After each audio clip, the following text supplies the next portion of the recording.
So during my time as a police officer at Greenwood Village, I've had the honor of being recognized with 3 life-saving awards.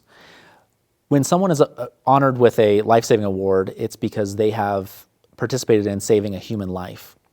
My first story comes from a local hotel where we were dispatched to a situation where a party was experiencing a narcotic opioid-based overdose where he had ingested heroin.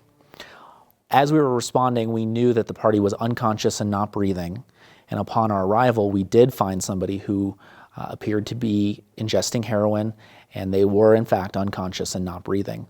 My partner and I recognized this. We administered 1 dose of Narcan to him. However, that did not have the desired immediate impact that we were hoping for, and he still was in fact unconscious and not breathing. So therefore, we hooked him up to one of our AEDs, or automated external defibrillator, which did not detect a shockable rhythm. So at that point, we started CPR with chest compressions and rescue breathing. Ultimately, we were able to deliver a second round of Narcan to him, and after CPR was administered, as well as the Narcan, he started to regain a pulse and regain consciousness shortly after. He was then later treated and transported by a South Metro Fire Rescue to a local hospital. My second life-saving award came from a similar type situation at one of our local hotels. We get called to a party who had ingested heroin and was unconscious and not breathing. Upon arrival to him, I just happened to be across the street at the time. Upon arrival, I found a young man who was unconscious and not breathing, laying in a pool of water. His friends had thought that if someone is fading out from an overdose, that if you throw cold water on them, it will bring them back. Unfortunately, in this case, that did not help. Given the information that it was a drug overdose and my experience with that, I administered 1 round of Narcan. That did not help him immediately, and due to his state of being unconscious and not breathing, partners and I, or other responding officers and I, started CPR. As we were administering CPR to this young man, he actually ended up vomiting all over myself and one of the other officers that was there. And we administered a second round of Narcan to him. Shortly later, the South Metro Fire Department arrived, and he regained consciousness and ultimately did not want to go to the hospital. However, due to the circumstances, he ended up being transported to the hospital.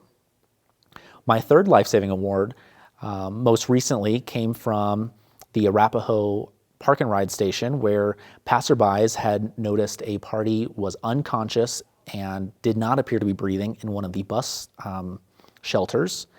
Upon my arrival there, this presented itself unlike all the others, as we did not know that there were narcotics on board. It was a middle-aged man who was dressed in business attire and did not give any signs of a narcotic overdose. The 2 people that had witnessed this situation, they had called 911. They were drug users themselves and had carried Narcan with them due to using illegal street drugs, as well as their friends using illegal street drugs. And they had thought that it was a good idea to use Narcan on him just in case. And actually at that time, they delivered Narcan to him prior to my arrival. When I get there, South Metro Fire dispatchers were giving CPR instructions over the phone. I took over CPR.